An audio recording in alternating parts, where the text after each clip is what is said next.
ರಾತ್ರಿ 2 ಗಂಟೆಗೇನೋ ಬರ್ತಾರೆ ಇಡೀ ಟೀಮ್. ಬೆಳಿಗ್ಗೆ ಹೊತ್ತಿಗೆ ನೀನು ಮುಗಿಸ್ತೀವಿ ಅಂತಾರೆ, ಬೆಳಿಗ್ಗೆ ಹೊತ್ತಿಗೆ ನಾನು ಪೂರ್ತಿ ಓಪನ್ ಮಾಡಿ. ಇಲ್ಲಿ ದೇವ್ರಿಲ್ಲ ಅಂತ ಅವರು ಮಣ್ಣು ಮುಚ್ಚಿ ಇಲ್ಲೇನು ಇಲ್ಲ ಅಂತ. ಬೆಳಿಗ್ಗೆ ಹೊತ್ತಿಗೆ JCP ಕರ್ಸಿ ಸಂಪೂರ್ಣ ಮಣ್ಣು ತೆಗೆದು ಆಚೆಗೆ ಹಾಕಿಸ್ತೀನಿ, ಯಾವನ್ ಬರ್ತೀರಾ ಬನ್ನಿ, ಇಲ್ಲಿ ದೇವ್ರಿದೆ.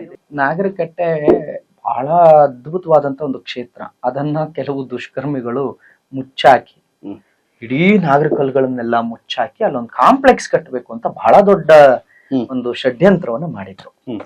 ನೋಡಿ, ದೇವರು ಅದು ಅಷ್ಟು ಸುಲಭ ಅಲ್ಲ. ಆ ಕ್ಷೇತ್ರ ನಾನು ಉಳಿಸಿದ್ದಲ್ಲ. ಪುನೀತ್ ಕೆರೆಯಲ್ಲಿ ಒಬ್ಬ ಕ್ಯಾಬ್ ಡ್ರೈವರ್, ಅವನಿಗೆ ನೆಕ್ಸ್ಟ್ ಡೇ ಊಟ ಮಾಡ್ಬೇಕು ಅಂದ್ರೆ ಹಿಂದಿನ ದಿವಸ ದುಡಿದ್ರೆ ಊಟ ಸಿಗೋದು ಅಂತ ಕ್ಯಾಬ್ ಡ್ರೈವರ್ 22-23 ಲಕ್ಷ ಖರ್ಚು ಮಾಡಿ ಆ ನಾಗರಕಟ್ಟೆ ಕಟ್ತಾನೆ ಅನ್ನೋದಾದ್ರೆ ಅದ್ರದ್ದು ಊಹೆ ಮಾಡ್ಕೊಳ್ಳೋದಕ್ಕೂ ಸಾಧ್ಯ ಇಲ್ಲ ನಾನ್ ಮಾಡಿದ್ದು ಅಂತ. ನೆವರ್ ನಾನ್ ಮಾಡಿಲ್ಲ.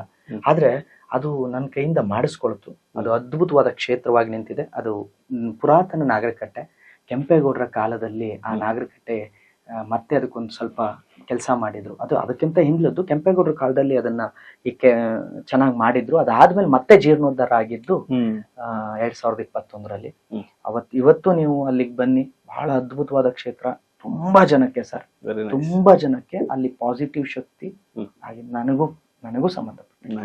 ನಾನು ಕಳೆದ ಏನಾದ್ರೂ ಅಲ್ಲಿ 1-2 ತಿಂಗಳು ನಾನು ಹೋಗ್ಲಿಲ್ಲ, ಆ ಭಾಗಕ್ಕೆ ಹೋಗಲೇ ಇಲ್ಲ ಅಂತ ಅಂದ್ರೆ ನನಗೆ ಹೆಲ್ತ್ ರಿಟರ್ನ್ ಹೊಡಿಯಕ್ ಶುರು ಆಗುತ್ತೆ. ಅಂದ್ರೆ ನನಗೆ ಗೊತ್ತಾಗ್ತಾ ಹೋಗುತ್ತೆ, ಫೀಲ್ ಮಾಡುತ್ತೆ. ಅದು ಅಷ್ಟು ಪವರ್ ಇರುವಂತ ನಾಗರಕಲ್ಲು.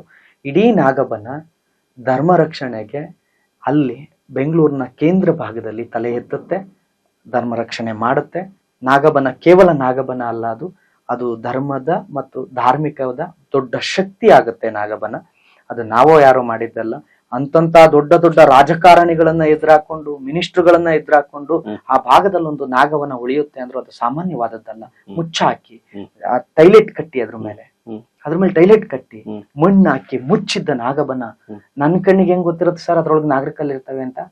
ಪುನೀತ್ ಕೆರೆಗೆ ಅಲ್ಲೆಲ್ಲೂ ಹೋಗಿ ಆ JCPಯನ್ನ ರಾತ್ರಿ ಸರ್ ಯಾರಿಗಾಗುತ್ತೆ ಸರ್ ರಾತ್ರಿ ಹೋಗಿ JCP ತೆಗ್ಸಿ ಮೆಜೆಸ್ಟಿಕ್ ಅಲ್ಲಿ ನಾನು ರಾತ್ರಿ ಪೂರ್ತಿ ಕೆಲಸ ಮಾಡಿಸ್ತೀನಿ, ಗೌರ್ಮೆಂಟ್ ನ ಎದುರಾಕೊಂಡು, ಮಿನಿಸ್ಟರ್ನ ಎದುರಾಕೊಂಡು. ಯಾರು ಪುನೀತ್ ಕೆರೆಳಿ ಸರ್? ಅಲ್ಲಿ ನಿಂತ್ಕೊಂಡು ರಾತ್ರಿ 12 ಗಂಟೆಗೇನೋ ಬರ್ತಾರೆ ಇಡೀ ಟೀಮ್. ಬೆಳಿಗ್ಗೆ ಹೊತ್ತಿಗೆ ನೀನ್ ಮುಗಿಸ್ತೀವಿ ಅಂತಾರೆ, ಬೆಳಿಗ್ಗೆ ಹೊತ್ತಿಗೆ ನಾನು ಪೂರ್ತಿ ಓಪನ್ ಮಾಡಿರ್ತೀನಿ. ಇಲ್ಲಿ ದೇವ್ರಿಲ್ಲ ಅಂತ ಅವರು ಮಣ್ಣು ಮುಚ್ಚಿ ಇಲ್ಲೇನು ಇಲ್ಲ ಅಂತ. ಬೆಳಿಗ್ಗೆ ಹೊತ್ತಿಗೆ JCP ಕರ್ಸಿ ಸಂಪೂರ್ಣ ಮಣ್ಣು ತೆಗೆದು ಆಚೆಗೆ ಹಾಕಿಸ್ತೀನಿ, ಯಾವನ್ ಬರ್ತೀರಾ ಬನ್ನಿ, ಇಲ್ಲಿ ದೇವ್ರಿದೆ ಅಂತ. ಆ ಇಡೀ ಕಲ್ಲುಗಳನ್ನ ಆಚೆಗೆ ತೋರಿಸ್ತೀನಿ. ಅಲ್ಲಿಗೆ ಹೆಜ್ಜೆ ಇಡಲ್ಲ. ಅವತ್ತಿಂದ ಅವರು ತುಂಬಾ ಪೆಟ್ಟು ತಿಂದ್ರು ಅದರಿಂದ. ಜಸ್ಟ್ರಲ್ಲಿ ಗೆದ್ದಿದ್ದಾರೆ ಈ ಸಲ, ಜಸ್ಟ್ರಲ್ಲಿ ಗೆದ್ದಿದ್ದಾರೆ. ನಾನು ಹೇಳ್ತೀನಿ, ನಾಗರಕಟ್ಟೆ ಸುದ್ದಿಗೆ ಬರಬೇಡಿ, ಅಲ್ಲಿ ಬಹಳ ದೊಡ್ಡ ಶಕ್ತಿ ಇದೆ.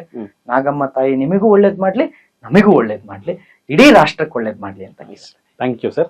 ನಮ್ಮ ವಿಜಯವಾಹಿನಿ ನ್ಯೂಸ್ ಚಾನೆಲ್ನಲ್ಲಿ ಪ್ರಮೋಷನ್, ಜಾಹೀರಾತು, ಅಡ್ವರ್ಟೈಸ್ಮೆಂಟ್ ನೀಡಲು ಸಂಪರ್ಕಿಸಿ 9535808456.